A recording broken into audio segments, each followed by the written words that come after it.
I have to recuse myself from talking about Aladdin as I've played the genie, so You have to. I do. It's a conflict of interest. I mean, talk about that stuff. Are you gonna keep painting yourself blue every day? Yes. I'd rather you didn't. It's starting to stain all of my furniture. Oh, much more than that, my friend. Oh, God! Hey, we're two fat guys. And we're here. We're finally here. We've made it. Something has to be done about our kids. Is that... I'm never sure what marathon we're doing. We're doing the time travel marathon. Yes, and we're traveling back to our childhood. Or we will be. I don't know. We will have been doing the time travel marathon. Okay, so here we are, folks. The Disney Renaissance. The reason that I am here doing this marathon, and probably the reason that I'm here in life. Like, I can't overstate the impressiveness and enormity of the achievement that was the Disney Renaissance. The superlatives I could throw out wouldn't even stand up to it. And you may think I'm just being overly nostalgic, but I'm not. The level of quality, just on a consistent basis, is a rare thing. There are very few things in the history of art on Earth that have such a sustained period of success over such a short time. And I love it. I also thought they were pretty good. We talked about before. Like it was the perfect time. There was competition going on. The technology was improving to do the art. The people who were at Disney were trained by the best, but also hungry to prove themselves and to make something new.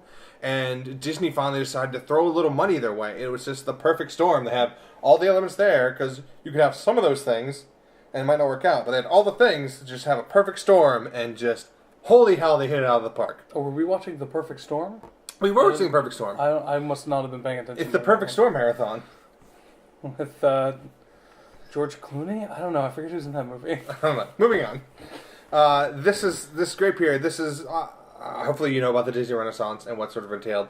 This is where we first see Disney appearances from people like Alan Menken, Howard Ashman, Tim Rice, Elton John, Stephen Schwartz, all huge names in music beyond animation and film that suddenly get brought in to make animation and film even better than it was. Mm-hmm.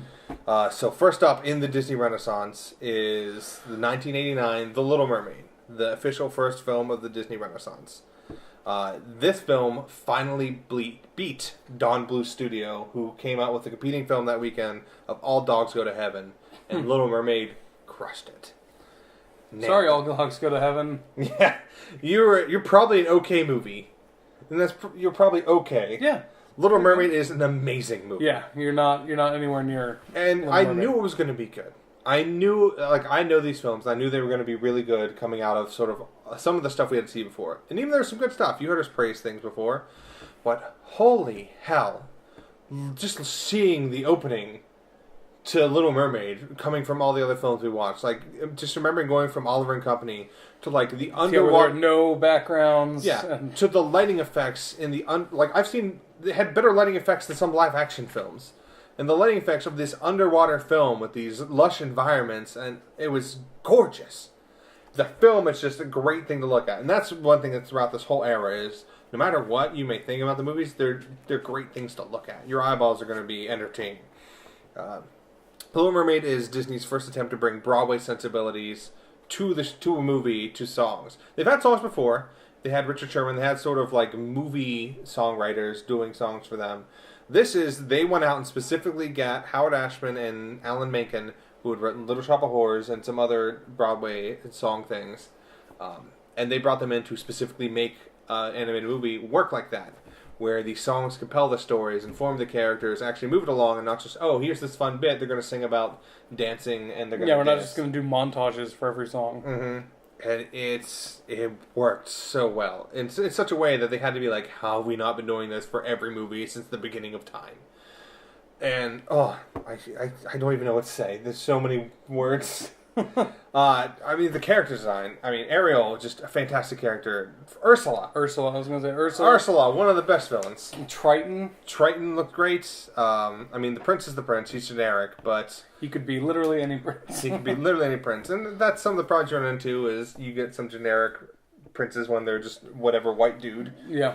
But the story, there's a plot the whole way through, and it moves from scene to scene. Scuttle. I don't even know what to say. The music. Let's talk about the music.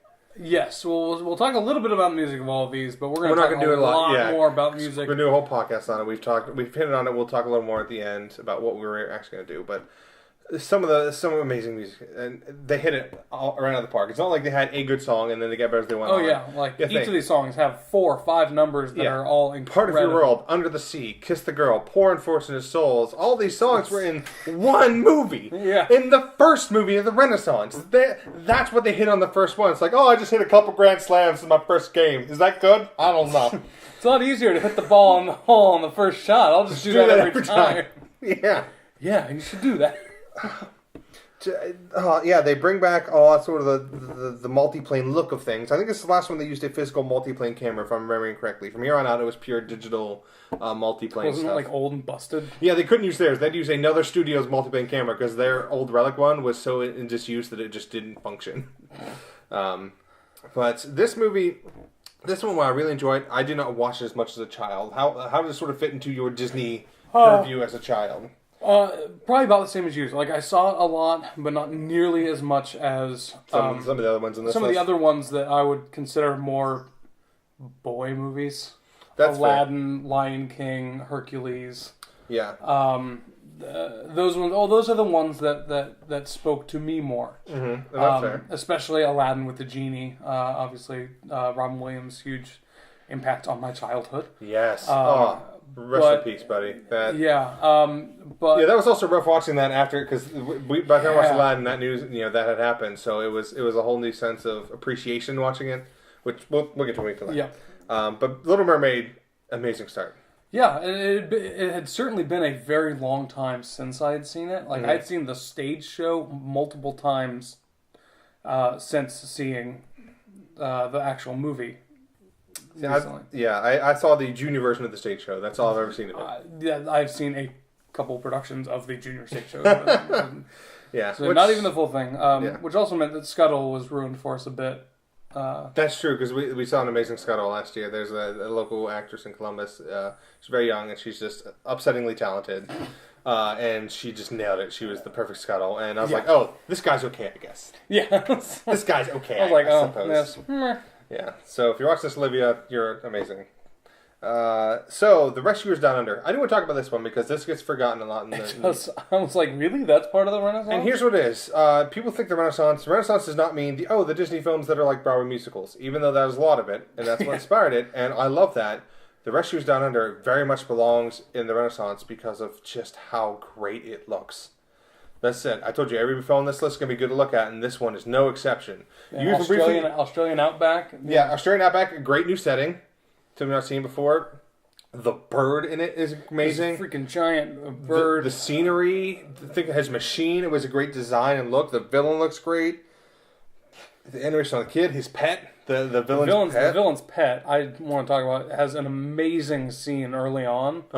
Where she's trying to steal eggs out of the villain's little lunchbox. Oh god! Yeah. And it is just, it's almost like classic silent film style. It's like a Marx Brothers sketch. Yes. Like I would see that in Marx Brothers. Like one of them would be making their breakfast, and the other one would come along and be grabbing. Yeah, and so then so she steals one, and then she gets scolded for it, and then so she tries to steal another one and gets caught and rejected, and then so she has to get continually sneakier and sneakier. Yeah, so he moves it, and then he starts putting things on top of it, and then she's make noise over here, and then grab them. But it's all from a single shot. It's like one. Yeah, it's like a 1 to 2 minute sequence, and it is just increasingly. And she spends most of the time underneath a countertop, so you only ever see her eyes pop up or a claw or a tail.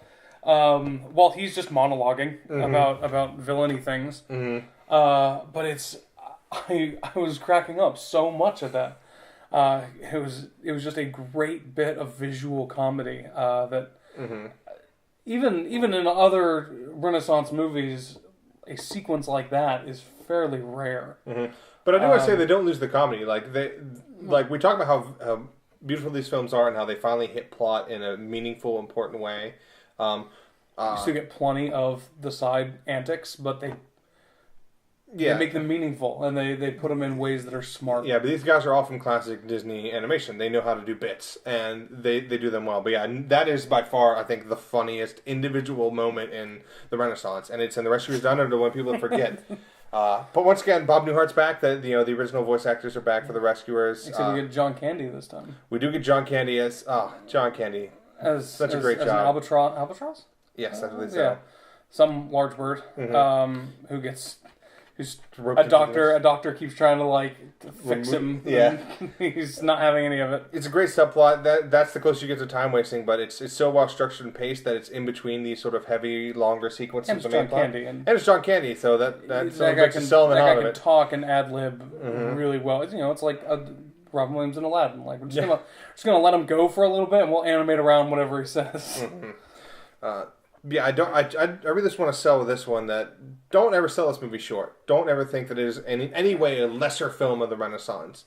You may have one that is not your favorite, like in this list. Like I could pick out ones that are like my least favorite out of the Renaissance, but they are all good films. They are all amazing films, and that's what makes this period so impressive. So, Rescuers Down Under, people forget about, and also this. It's true. Like say what I will about Phil Collins singing in Tarzan, that doesn't mean the film's not good. Yeah. Also, this is, you think it's weird to follow up Little Mermaid or something like this. This was 1990. This was the next year. So clearly, this was not like, oh, that did really well. Let's do more things like that. They had Rescuers, they were sort of waiting to see if Little Mermaid was a success. They kind of had projects on hold. It was that was big, expensive, and they were in competition. So they never really knew how well something was going to go. So they'd have to have multiple projects all kind of going at once. Yes. But an amazing film. All right, 1991, Beauty and the Beast. By a lot of people, considered the greatest animated film ever made. I was going to say, the next three, I hear arguments the most as being the best Disney film. Yeah, until they expanded the field and kind of cheated, it was the only animated film nominated for Best Picture at the Academy Awards. I know recently we've had Toy Story 3, I believe, and some other ones, but I think it was also. That's when they expanded the field to 10, which kind of downgrades a little bit. That means the Motion Picture Academy of the Motion Picture Sciences, the Academy of Motion Picture Sciences of America said, okay, this is one of the 5th best films this year. If we had to only see 5 films this year, this is one of them. And holy hell, yeah. Yeah, from the beginning, this... I was about to say I'm shocked that Lion King wasn't, and then I saw it was in 1994, and remembering every other movie that came out that year, and alright, maybe. Yeah, it's a little saturated. So, I mean, you make the argument that Beauty and the Beast, had a good year for it to come out, but that doesn't take away from it at all. Not a bit. Beautiful. Opening shots in that movie, where they kind of... go up to the castle and have that... the prologue. The prologue. Yeah, the stained glass, the piece of the forest moving past, the digital multiplane that looks great. I mean, it's not like Pinocchio sweeping through a town, although you get some great stuff later. But what does it tell you about how good that shot in Pinocchio is? That it's not rivaled until 1991. Mm-hmm. It's not even equaled until Hunchback of Notre Dame. So we'll talk about that when we get to it. But well drawn, detailed. Talk about detailed backgrounds. Every goddamn leaf in that forest is drawn in that opening sequence. Belle's town is very, very well drawn. You want to see classic Disney animation? Look at all the townspeople. They all have personality. They're all exaggerated in certain ways. They all sort of have an unnatural way about them, but that gives them life and character, breathed it into them without spending a whole lot of time on character. Yeah. It's not like, oh, they have a lot of character because we sat there and found out their backstory. Like, no, we get a lot from the bickering couple early on, and all the little people we get a great sense of. And talk about an establishing song. After hearing Belle, I know everything I need to about the entire backstory of this entire town and what Belle wants and what she hopes to get, and why Tom wants and what he hopes to get, and why everything that is going to happen in the film is going to happen. And it's in a great song that has some dialogue in the middle, but it's musically great. The lyrics are great. Yeah, again, another movie with just a plethora of amazing songs. Yes, think of Belle, Be Our Guest, Gaston, Beauty and the Beast, the Mob Song. Oh, Mob Song's great. Mob Song, I heard a lyric I never heard before. That's right. You had not heard that one, so. Which is we don't like what we don't understand. It kind of scares us, and this monster is mysterious, at least. Yeah. So it's just like, hey, we don't like what we don't know, and he's at least kind of unknown, so screw that guy, right? Pitchforks. Like they're admitting that they just don't like what they can't figure out. As a kid, I never picked up on that lyric, and even if I had, I don't think it's really tense. The lyrics would have hit me, but I'm now at a time in my life when I go, holy shit, that was a great ass lyric. Yeah, no, lyrics in this son of a bitch are dense. You got to dig through them to get the full length, full depth of them. Yes, and it doesn't stop being visually interesting with just that intro. I mean, the forest. Think how spooky that forest looks. The atmosphere established. The atmosphere in the castle in the West Wing. The sort of establishment of that. The anthropomorphizing of the household objects. I was about to mention that because this is something a little different for Disney, but equally amazing in how good they are at it. Because we've seen them do animals. We've seen them do animals forever. We've seen them do anthropomorphized animals even just as long. But this is anthropomorphized objects. Yeah, it was. And so we have Lumiere. That Lumiere needs to be a person.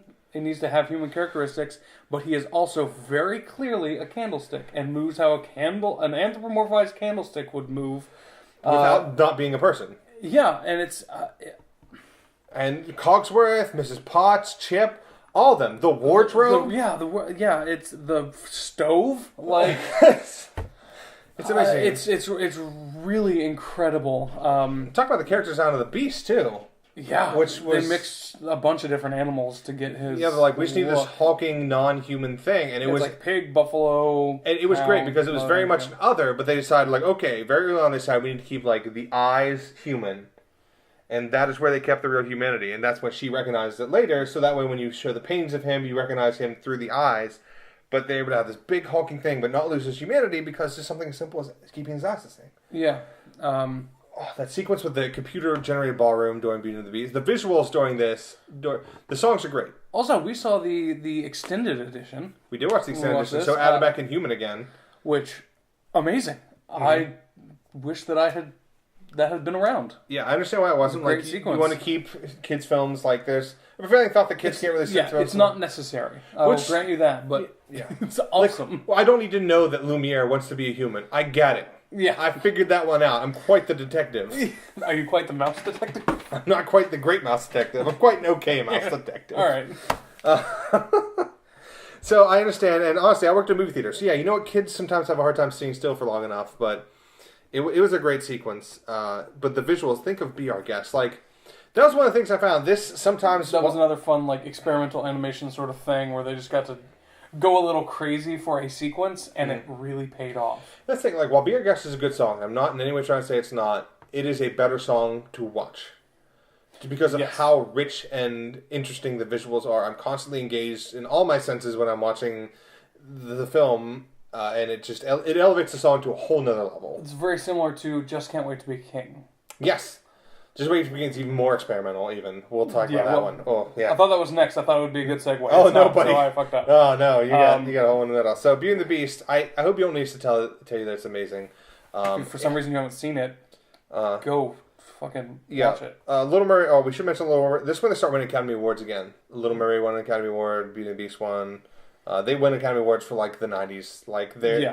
For songs mainly. Right? It's mainly songs, and score, and sometimes they'll give it, because they didn't have animated film at the time. That was not a thing. Sometimes they get effects and sound. When did that show up? Do you know? Shrek, I believe, was the first winner. So 04? That sounds about right. Yeah. That might have been 2001.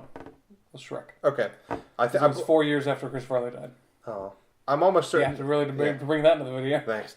I'm almost certain the Shrek was the first winner, but feel free to fact check us and then edit this video and dub our voices over fixing this fact. Yeah, I'll definitely do that. I'm talking to the viewers at home. Clayton has a lot of free time on his hands. I didn't give you permission to edit. I guess you just did, so fuck it. All right. Yeah. So, I do want to mention just sort of, because since these are so important to me, I do want to mention the personal impact on my childhood for all these. Beauty and the Beast for me was not one that my parents didn't own, but I remember specifically my aunt had it. And she would watch this from time to time, and every single time I went over there, the first thing I wanted to do was watch Beauty and the Beast. This was one of my big three. When I'm considering sort of what I watch, you talked about the next three. The next three were all very big in my childhood.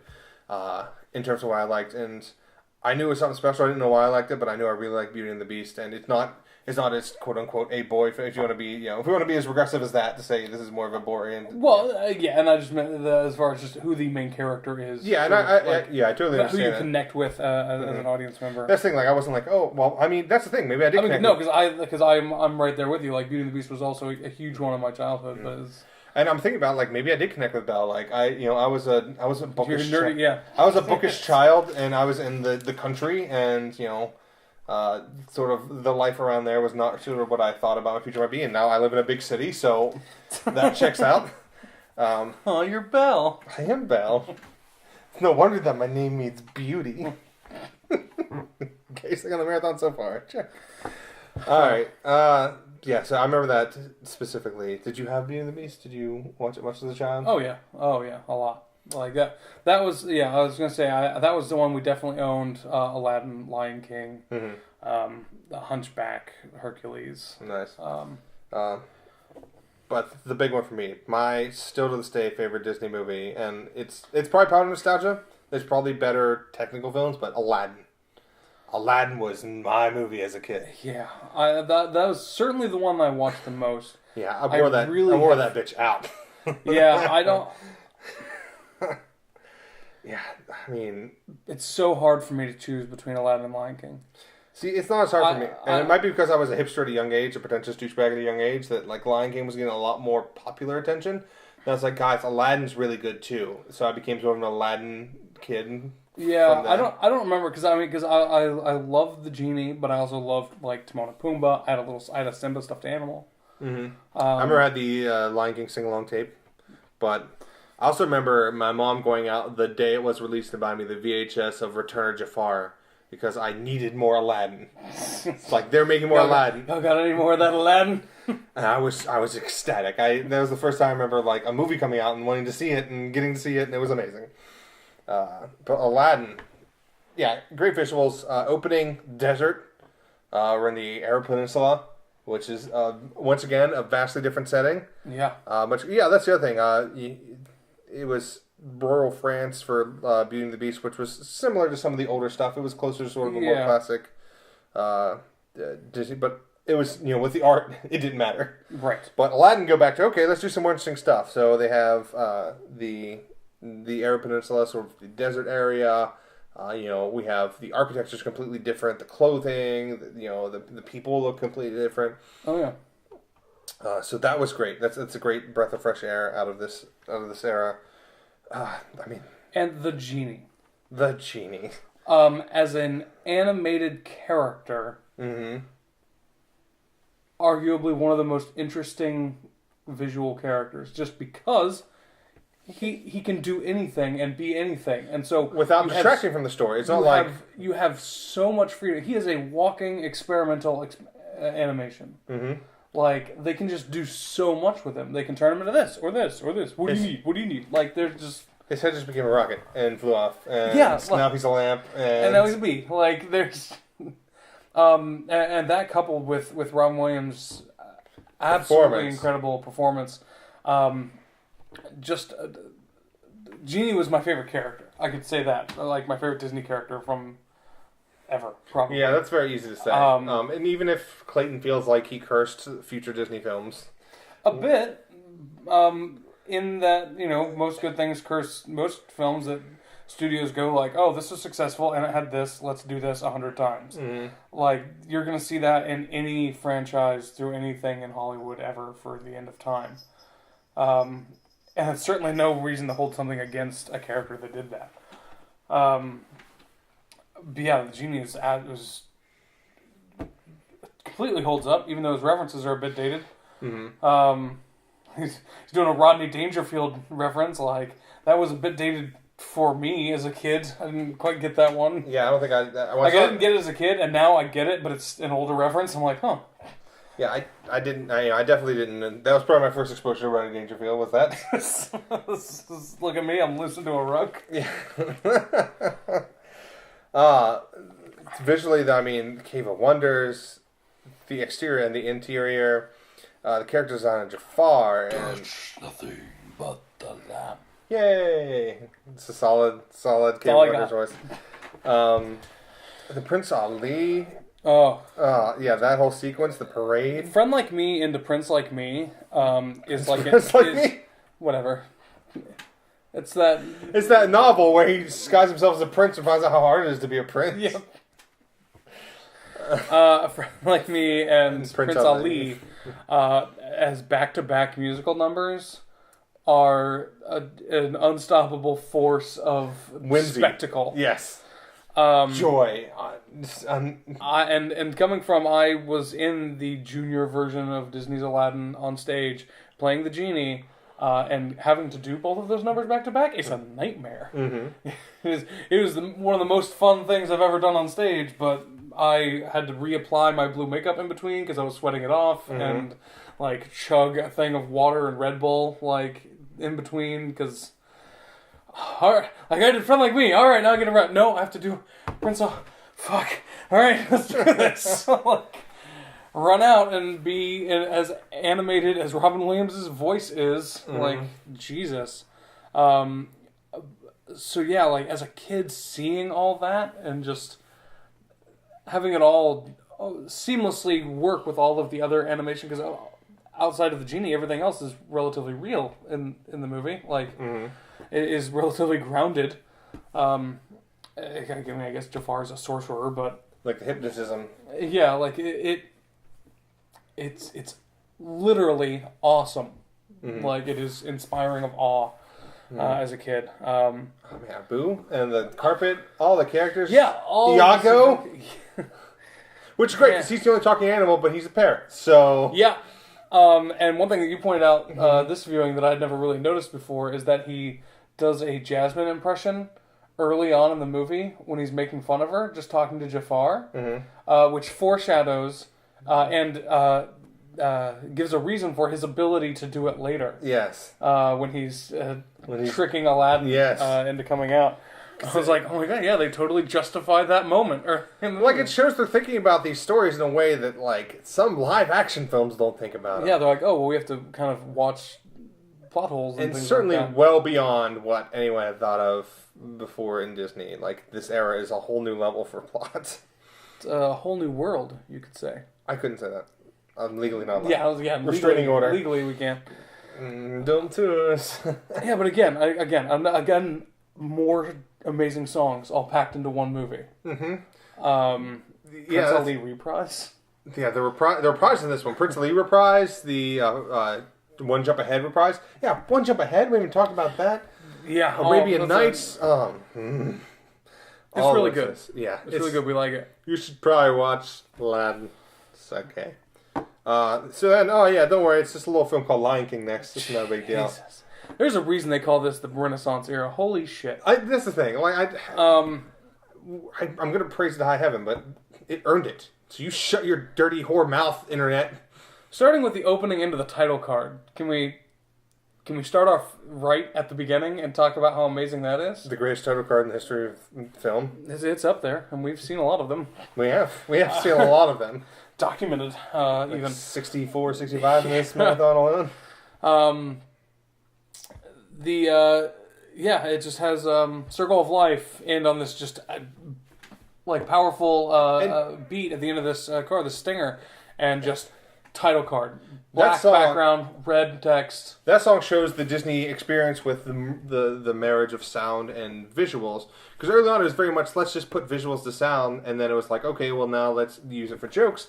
But think, you have the same vision. That sound is an audio sunrise, and that's what you see. When it just starts with it's a bright new strident, and out of this just pure black screen, the sun is suddenly rising. At the same exact moment, it hits you, and then just all this sound builds up and collapses down to just the title card. So all this focus, all this attention just builds and then forces your attention towards the Lion King, which is what is physically happening in that scene. Yes. It's all your attention is being thrown towards the Lion King, amongst all these crazy things that are happening.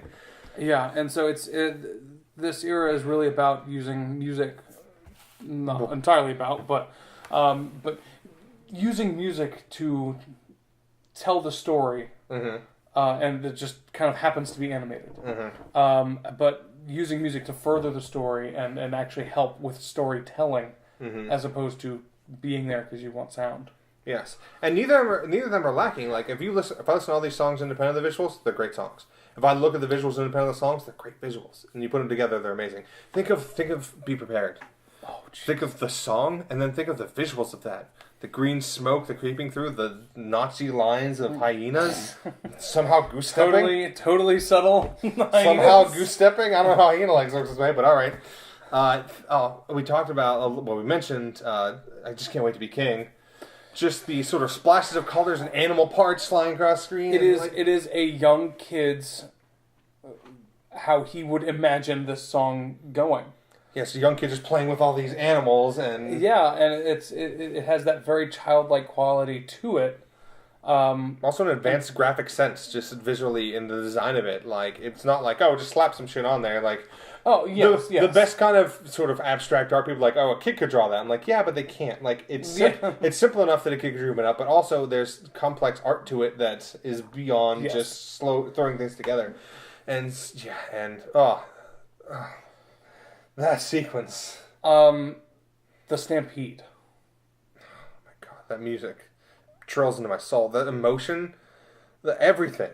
The Stampede. I can't even right now. That is one of the things that I remember from my childhood as really a movie affecting me on an emotional level. And that's one thing I want to talk about. Spoilers. Yeah. Mufasa's death. Over all these films in general in the Renaissance, while even in the past ones, the films that were good, they would have emotional moments and I would empathize with the characters. Yeah. These films hurt. Yeah. Just think of Aladdin letting the genie free, the emotion you, the investment you have there.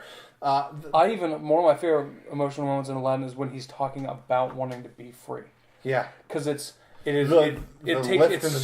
so different from the character of the genie? The front that the genie puts on. Yeah. He's just like, to be free. Like all the things and all the world. Like, just... It's showing him as a character, and it really makes it easy to empathize. But yeah, so Mufasa's death. And more than Mufasa's death is Simba's reaction to it. Oh my god. And it's something that... it hurts. It hurts, and it is important from a media, like from an artistic medium thing, like to help people deal with emotions like this. And it does it in such a way that prepares kids to deal with death in a way that I don't know a good way to do that. Yeah. But I'm glad that Disney did that for me. Like it's. That's true. This is before any sort of major death happened. Like I think my grandma passed away in '97, if I'm remembering, '96 or '97. So I mean, this was sort of my first viewing of death of someone's family member dying, and I just had to be like, oh, that sucks. I still haven't had that moment. But I feel slightly more... I don't feel prepared for it, but I feel slightly more prepared for it, having gone through Mufasa's death 100 times as a kid. And again in this marathon. It was still fortunately... We were breathless. We weren't breathing. You should, we're grown-ass men sitting here watching a cartoon. Trying not to cry because we're big, tough dudes. Just trying to use all of our brain to will Mufasa not to die. Maybe this time. We're like, don't it's climb the Blu-ray, maybe. You're like, just make it up to the top of that mountain and be with your son and raise him and just be happy. Like, Scar, maybe just lift him up. You're his brother, goddammit. And that music. We don't talk about the score as much. We're talking about the big production numbers, but that score... Oh, yes. For that scene in particular... hits you. It's haunting in a way that stuff from, 2001 is. It's discordant when it needs to be. It's majestic when it needs to be. It's threatening and fantastic. In ways that... I have done a little bit of songwriting, and I don't know how to do that. Yeah. I wouldn't be able to go, make a threatening song. A threatening song? First off, why? Why would I need to do that? That sounds... It's so much more threatening. It's it goes from sinister to threatening to majestic to exciting and... Yeah, it's an incredible piece of music and an incredible scene. And then not only that, then you have an amazing entrance from Scar right then. Like coming out of the dust. Out of the dust of what he caused. And then like, what did, oh my God, what'd you do? What? And Jeremy Irons' voice is just it's perfect for it. I'm going to see the stage show tomorrow. Nice, this tomorrow. And I haven't seen it since I was in 8th grade, and I'm so excited. Nice. But that's like the first third of the movie. Then he runs away, and there's Timon and Pumbaa, and Scar ruining the land, and Rafiki finding out he's alive, and talking to his dad in the sky, and he lives in you, and everything. Yeah. Emotion. Then he comes back. He comes back, and then there's the confrontation there. Oh, and he tells Scar, run away, and never come back. Yeah. Oh. You said that to me not 10 minutes ago. Oh my God! So Lion King's good. Too good. Too good. Look, everyone says that the things from their child, like, oh well, people. The SNL cast happens a lot. Like, oh, SNL cast when I was young, they were the best. So, they were this when I was kid was the best. We get to say that the Disney movies that came out when we were a kid are the best, and we get to be right. And you're like, I'm sorry, Frozen, you're pretty good. Yeah, and you're pretty good, but you're built entirely off everything that happened here. Just like, even more so than these are built on all the Disney that came before it, because everything is. Yeah, that's what I want to point out. Like people, on the backs of giants. Well, obviously, the success of Little Mermaid led to what they did with Beauty and the Beast, Aladdin, and Lion King. You also have to. I realized at this point when I was sort of plotting out my notes for the marathon, like everything that happens is a reaction to the previous era. You have to think about it, like, they got to a point where, like, okay, we've done so much princess stuff, like, we've done so many fairy tales, let's try some new things. And then these new animators came along, like, well, these guys are pushing the bounds, we want to have our own voice and build off what they did, so they sort of pushed their own new versions of that. Think of Black Cauldron as a dark version of Sword in the Stone, like, it's the same and different. And then, so at this point, this is them finding new grounds and establish themselves as the big names in animation. I went to a Walt Disney exhibit in Chicago earlier this year, and one little section of it just talked about, it was talking about the influence of Disney, and then it asked you a question to think about. All right, if Snow White and the Seven Dwarfs had tanked, and studio shut down, there was no Disney, what would the world look like today? I don't know what we'd be doing. I don't know what we would be doing. What would, how would media in general, what would movies be like? Like, is even beyond animation, a lot of the stuff that Disney has done has affected our culture as a whole in a profound way. That it asks that question. I'm sitting here. This is before I'd even done the marathon and really done even a whole lot of research on that. But even just thinking about all of the little things, I was completely dumbstruck by just I can't even think about the what ifs of that. I'm sorry. You're being distracted by a Disney bit, basically. It's a cat trying to grab something. It's just like, she could easily go around the table and get this little wrapper, but she's like reaching through the most obstacles possible. Oh, she figured it out. She's on the other side now. I'm sorry. Yeah, so Disney was distracting me. But that is a pretty impressive question. Yeah. And it's just hard to say. Because I would be a different person without these That's the thing, yeah. Such a part of who I am now is like what I've done in my theater career. Like, I've done a lot of theater and musicals, and that wouldn't have happened without Disney. I know for a fact it wouldn't have. So I don't even know who I'd be. I don't know where I'd be. I might be, in another state. I might be a completely different job. Who knows what I'd be doing. Yeah.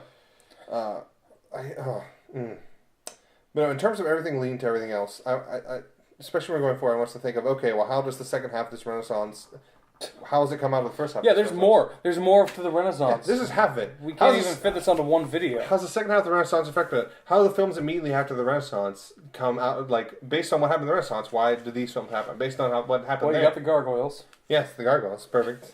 There's a lot that we're going to hit on there. I just want to point this out to you. Okay, so, the films we talked about. We talked about Little Mermaid, Rescue Senator, Beauty and the Beast, Aladdin, Lion King. Great, amazing films that I hope that we've undersold. We haven't really talked about very well. Those came out in 1989, 1990, 1991, 1992, and 1994. And you think, oh, well, they lazy bastards, they took the year off. 1993 was A Nightmare Before Christmas. Yeah. Which was Disney produced and was almost a Disney, canon Disney animated film, which we'll get to because we're going to do a video talking about that. That is insane. Yeah. That level of consistent hit making, that close together, and this isn't until Pixar. And Pixar even took a while because Pixar was like 2-3 years in between films. This is, I mean, granted they've been doing it a long while, and they had more research. Just starting, but it's and this is only half of it. There's a whole other half. The Renaissance goes from 1989 to 1999, and there are 10 films in it. 10 films in that 10-year span that are just mind blowing. I'm just in awe.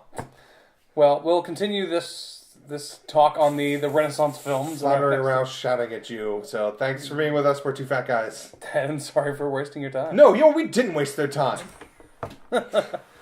You're welcome for enriching your life. Yeah, what he said. Man, if anyone hasn't seen these films, go fucking stop everything you're doing. Stop watching us. That's true. You just spent 40 minutes watching us when they could have watched any of those films. And 40 minutes of any part of any of these films is infinitely better. You can take 5-minute cuttings with all these films and jam them together and be better than watching us. That checks out.